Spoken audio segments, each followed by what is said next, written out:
రాష్ట్రంలోని ప్రతి కుటుంబం ఆర్థికంగా ఎదిగేలా ప్రభుత్వం కృషి చేస్తుందని మంత్రి కొండపల్లి శ్రీనివాస్ తెలిపారు. అంబేద్కర్ కోనసీమ జిల్లా రావులపాలెంలో ఎమ్మెల్యే బండారు సత్యానందరావుతో కలిసి పలు అభివృద్ధి కార్యక్రమాలకు శ్రీకారం చుట్టారు. మంత్రి గత ప్రభుత్వ పాలనతో రాష్ట్రం 20 ఏళ్లు వెనక్కి వెళ్లిందని విమర్శించారు. రాష్ట్ర ఆర్థిక పరిస్థితిని గాడిలో పెట్టించేందుకు చంద్రబాబు శ్రమిస్తున్నారని వ్యాఖ్యానించారు.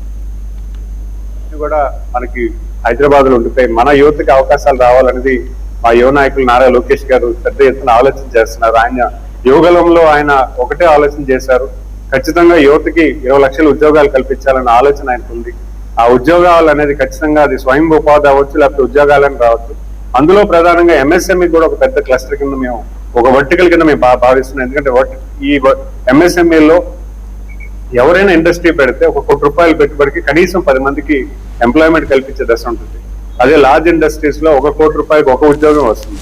సో అందుకే ఈ రోజు ఎంఎస్ఎంఈ సెక్టర్ లో కూడా అనేక విధానాలు కూడా ఈ రోజు తీసుకురావడం జరుగుతుంది. ఈ రోజు బ్యాంకర్స్ చాలా సింప్లిఫైడ్ గా లోనింగ్ సిస్టమ్ ఇస్తున్నారు, ఎంఎస్ఎంఈ పార్క్స్ ఇవ్వడం జరుగుతుంది.